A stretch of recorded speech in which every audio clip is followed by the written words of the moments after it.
It's funny, on the bill they had a picture of a different guy, and everybody kept saying, "Oh, I recognize you from the poster. I recognize you from the poster." That just doesn't seem right. But thank you all for coming out. Thank you all for making it. Beautiful crowd. I was watching everybody come in. Really good looking folks. A lot of 6s and 7s out there. Some 8s. I think I saw some 9s. Where are the 9s at? Give yourselves a round of applause. Now hold on now. I just said that I watched you all walk in. That was a little bit louder than I expected. Lying in the house of the Lord. I get nervous. I get nervous around 9s. I clam up. I don't have much to say. 7's my wheelhouse. Now you put me in a room of like 5s and 6s, I clean up. I'm serious. My hair looks better. My clothes look better. My jokes get funnier.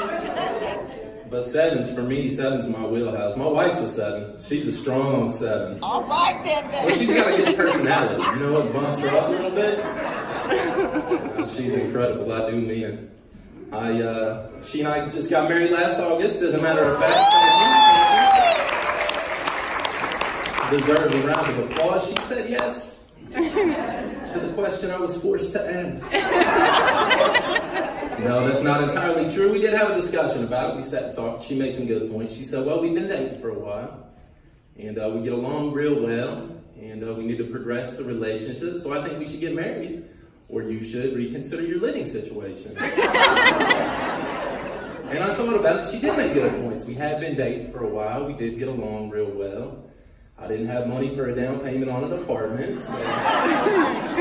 But I couldn't be happier, honestly. She's fantastic. I love this girl to death. Right here up front.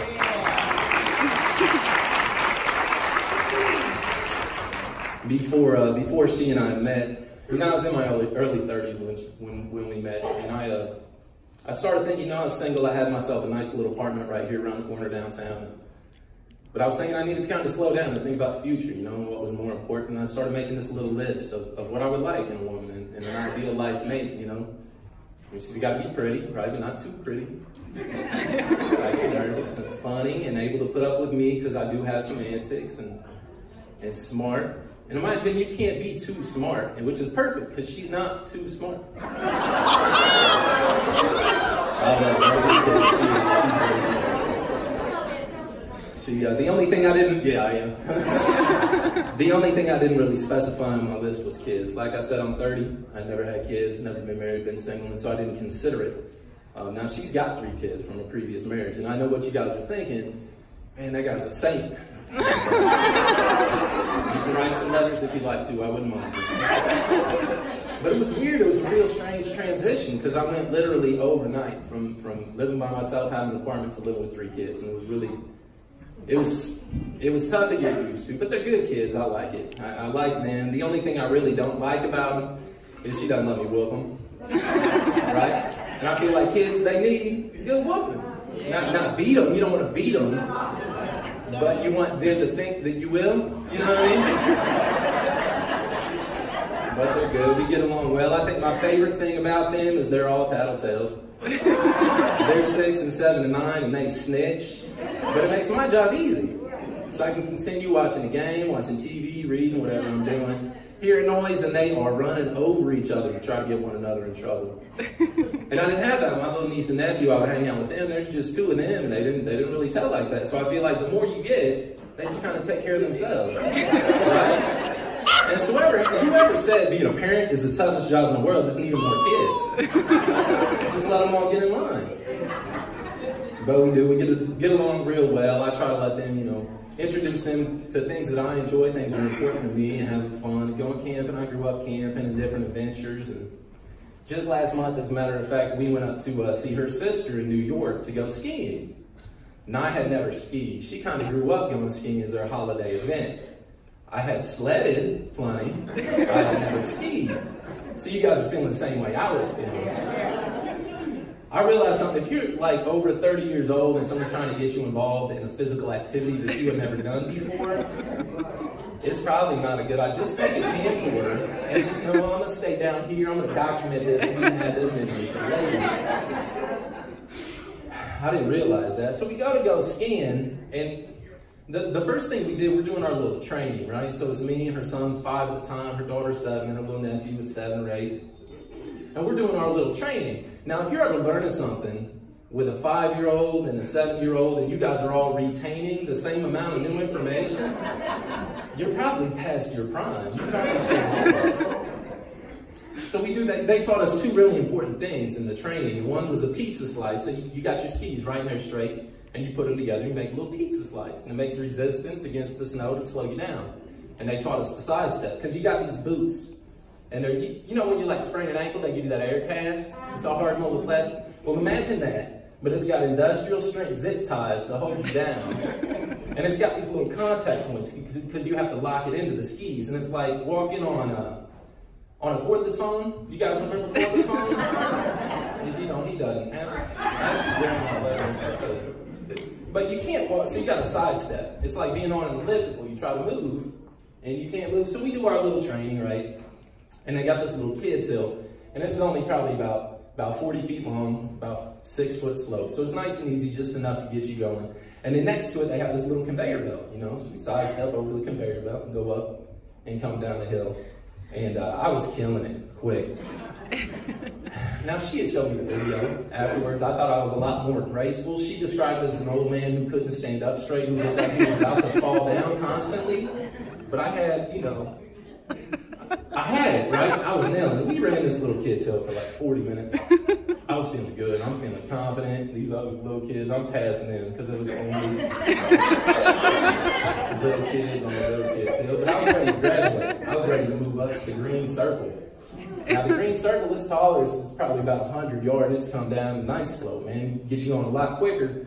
But the conveyor belt's not there. Now it's the ski lift, you know, where it comes around on the pulleys. You sit down, and it's got the little arm you pull over. Now her little niece, she's about 13 years old. She thought she'd be cute. I'm not the most comfortable with heights. Now I'm not afraid of heights, you know, but I don't have health insurance. So I worry a little bit. And she thought she'd be cute. She's like, oh, we're gonna pull it up and we're gonna fall. And I was like, no, one of us is gonna fall with this because she doesn't know how to act right. So I don't play games. Because of recess. So we get to this top of the ski lift, and I do my little side step, you know, and we go, and I'm at the top, and I'm ready, you know, and I had already done my little kid's hill, and so I get going with the poles. I start going down this hill. I made it about 20 feet, and I realized I was doing about 130 miles an hour. And what they don't tell you about the pizza slice technique is it doesn't stop you. It just, like, it's meant to slow you down. And I didn't realize that because it could stop me on that little kid's hill. And so I get out here and I'm going and I'm cruising way too fast. I do my pizza slice, you know. I got my technique, got my form, and it doesn't stop me. So I try to do it harder. But my one ski crossed over the other ski, and it kind of sent me tumbling forward. One ski flies off, I lose a pole, the other was just cruising. But I was like, oh, that's all I need to do is just stand on that and it's gonna do its job. So we proceeded. I started to get, like, you know, a nice flow. I would go side to side, so I wasn't just going down the hill. And I started really getting a hang of this, you know. And we ran this hill for probably 3 or 4 hours, and I'm racing the kids down the hill, and I'm almost beating them, you know. So I'm real confident. And the best thing about it is I really started to get acclimated to the ski lift. I wasn't afraid anymore because I knew I wasn't likely to fall off the ski lift. It was kind of like when I got on the hill, that's when I was worried because I knew that's when I was going to fall and fall and fall. But I got used to it. It started getting late. We went in, we kind of warmed up, ate some chili and ate some hot chocolate. And I told my wife, I said, baby, I'm ready to go. I'm ready to graduate to the Blue Diamond now. I got this green hill down pat. I'm ready to go to the Blue Diamond. So they had this one just out back. And, you know, it's going up the hill. And so she's like, all right, let's do it. Let's go. And she's a good skier. And we get on. And now this ski lift is going a lot quicker than the first one. And, like, you got to... It's like jumping into double dutch, you know what I mean? Because it's swinging around real fast. And we get up, we're cruising up this hill. Now, what I didn't realize is what I thought was the top of the hill from the bottom of the hill is not the top of the hill. It had gone around, just didn't have enough light, and we're going up a mountain all the way. And it's starting to get late. The snow was starting to get slick, starting to turn to ice. And she saw my visible apprehension. She knew that I was nervous, and we get up to the top, but there's no other way down. You know what I mean? I wasn't gonna call the guy. They got the dudes on their little snowmobiles, So we go, and we're going down this hill, and I'm trying to do, you know, what I learned, my pizza slice and my side to side, but this hill was a lot thinner than the other hill I was on. So as I go, oh, that's a tree, and I don't, oh, that's too fast down, and that's a tree, and that's too fast down the mountain, and then I would panic and just throw my shoulder into the side of the mountain. And I really developed a good technique for stopping going down that last mountain, which was the body sacrifice stop.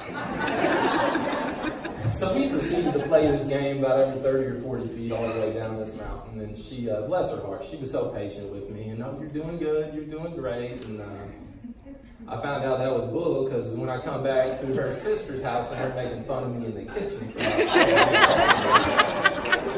so we get about 3/4 of the way down this mountain, and I finally told her, I was like, baby, I know you've been patient with me, and you want to ski, you want to have fun. I was like, why don't you go ahead? I'm just going to pop these off and walk down there. And she's like, are you sure? Because I don't want you to feel like I left you up here. That's what she was saying.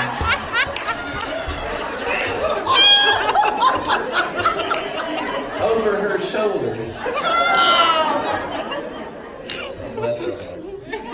So I popped these skis off, and I'm just trying to walk down. Like I said, it was cold. The snow had started to turn to ice, and I got my big old, my phone boots on, and I couldn't break through the ice. So imagine I'm holding my skis. I'm trying to pizza slice in my boots as I slide down in front of this mountain. Needless to say, when they said we were going again last month to go skiing, I really had to put things into perspective. So I thought about everything I learned a year before, and, you know, my tricks and my tips and my, you know, my shoulder method, and I started psyching myself up and really talking myself into it. So I knew it. I knew what I had to do. So I went to Best Buy and I got myself a camcorder, and then I opted out of the 2-year optional insurance. And when we got there, I explained that I had just got my new camcorder and I would rather document this for the family. And it was a much better year. I appreciate your time. Thank you all very much for coming. Thank you.